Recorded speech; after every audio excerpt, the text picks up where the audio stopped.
Bismillahirrahmanirrahim. Alhamdulillahi Rabbil Alamin. Wassalatu wassalamu ala Rasulillah. Amma ba'd.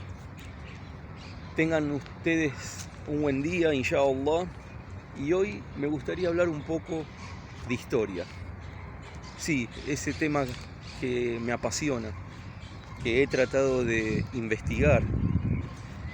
En el top está para mí la vida, la biografía de nuestro profeta Muhammad sallallahu alayhi wa sallam, que alhamdulillah ha llegado a nosotros de una manera verídica, gracias a Allah primero que nada, y luego gracias al esfuerzo y a la dedicación de nuestros sabios del Islam, que se han ocupado fielmente de recogerla, y alhamdulillah le agradezco a Allah que ha llegado intacta a nuestros días, y así nos podemos beneficiar y conocer la vida del último profeta, del último mensajero que Allah subhanahu wa ta'ala envió como misericordia a toda la humanidad, como sello de los profetas. Pero hoy quería dedicar este mensaje, este video, inshallah, y le pido a Allah que me asista, que me ayuda, a hablar sobre las conquistas de los musulmanes, sobre la expansión del Islam. Un tema que también me apasiona porque se ha reconocido que los musulmanes hace 1400 años vencieron, con la ayuda de Allah, con el permiso de Allah, a las dos potencias de la época, esos dos grandes imperios, el imperio bizantino y el imperio persa. Esas eran hace 1400 años las dos potencias de la época.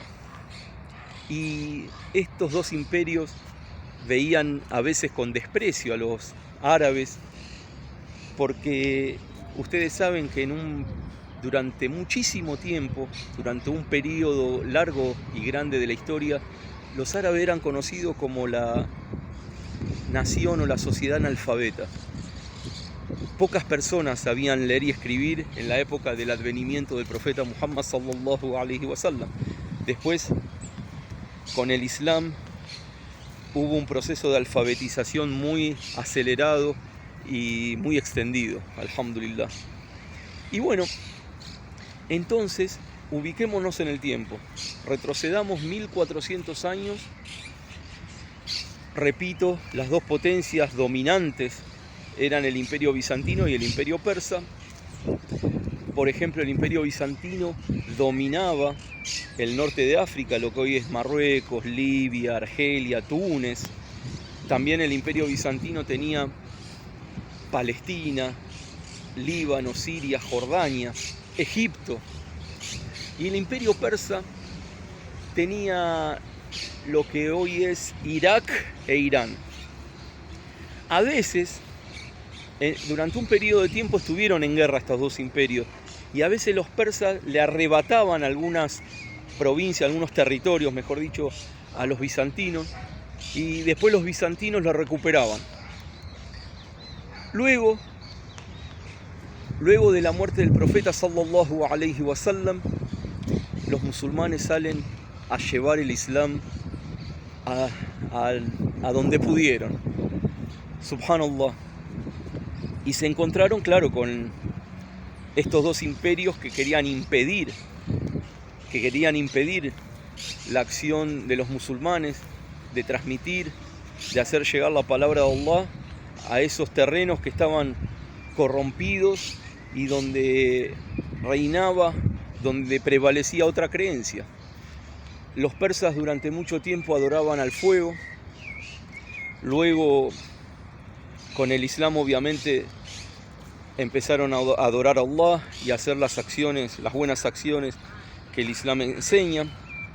Y bueno, ustedes saben que muchísimos historiadores tratan de desmerecer este gran avance de los musulmanes, esta gran expansión que se dio de una forma muy rápida, de una forma muy veloz. El mismo Napoleón Bonaparte, que había estudiado en la escuela militar, se sorprendió cuando estudió e investigó sobre la expansión musulmana, y llegó a decir: los musulmanes en 20 años los musulmanes en 20 años conquistaron o abarcaron en sus conquistas la misma superficie que al Imperio Romano le llevó 100 años.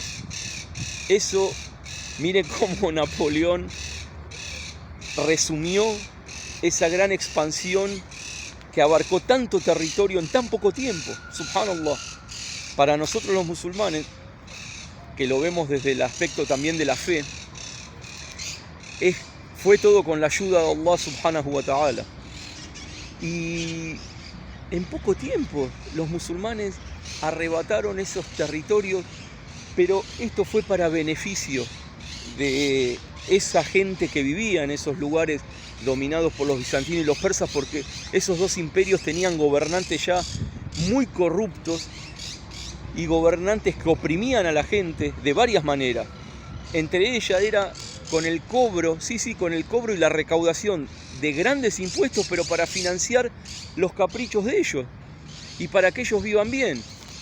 Subhanallah, llegaron los musulmanes, luego de haber vencido a los bizantinos, luego de haber vencido a los persas, llegaron con una política de bondad, de tolerancia y prevaleciendo la justicia. Como prioridad, una de las grandes prioridades de los musulmanes era establecer la justicia, que esa justicia llegue a los no musulmanes y a los musulmanes. Y así, con una actitud, imagínense, los conquistadores musulmanes eran los compañeros del profeta Muhammad, que Allah se complazca de ellos, los compañeros del profeta Muhammad que aprendieron el Islam, ¿de quién? Del mejor predicador, del mensajero de Allah sallallahu alaihi wasallam. Fueron los mejores alumnos que tuvo el profeta Muhammad sallallahu alaihi wasallam, los que mejor asimilaron el Islam, los que mejor lo pusieron en práctica, los que más entendieron el Islam. Subhanallah.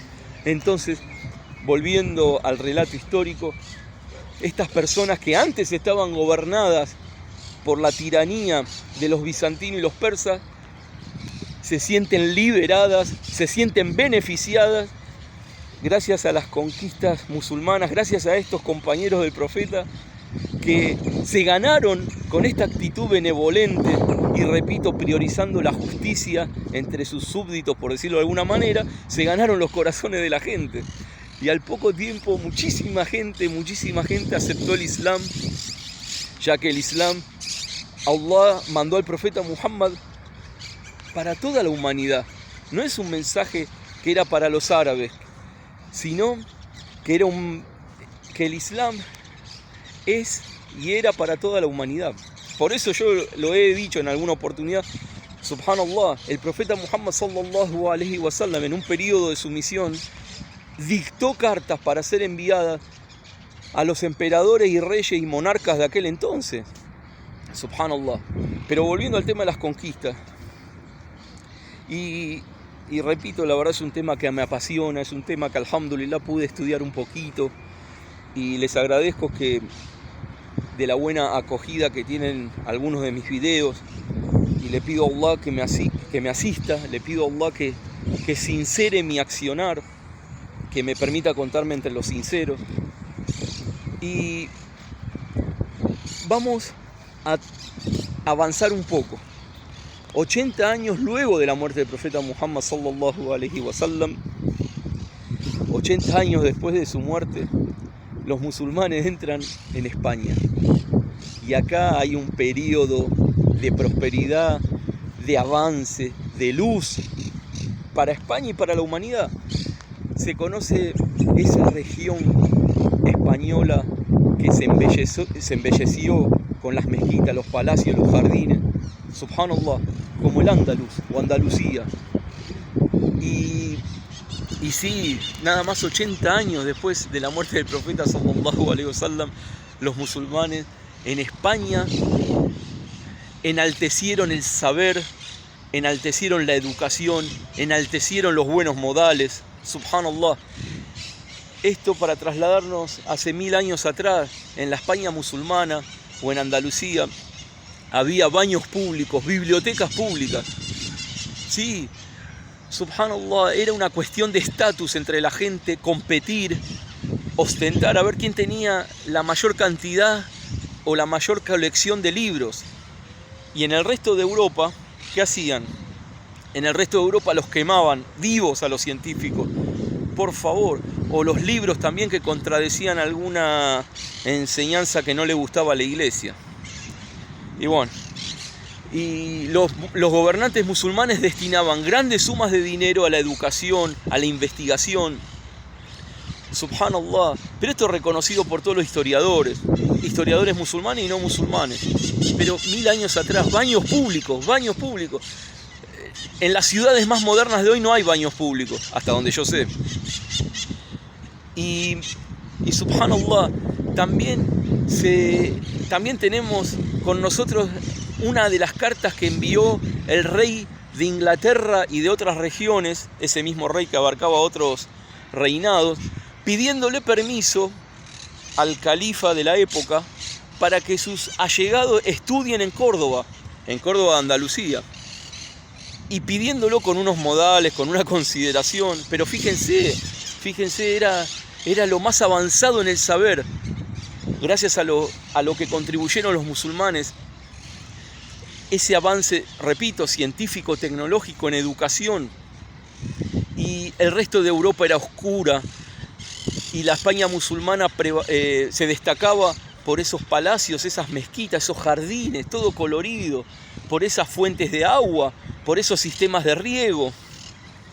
Y bueno, la verdad que hay tantas cosas hermosas para hablar y para reconocer y revivir de nuestra historia islámica tan hermosa, pero ya me estoy extendiendo demasiado porque mientras que estoy grabando acá veo que van 11 minutos 50, y les mando un saludo y un cariño muy grande, y siempre dediquémonos a adorar a Allah como corresponde y con sinceridad también, y como nos enseñó el profeta Muhammad sallallahu alaihi wasallam, y pidámosle mucho a Allah, pidámosle que nos guíe, que nos bendiga, que nos beneficie en esta vida y en la otra, que nos facilite hacer las acciones que a Él le complace, que nos aleje de la maldad, del pecado, que nos aleje de las malas acciones, y le pedimos a Allah que acepte nuestras súplicas.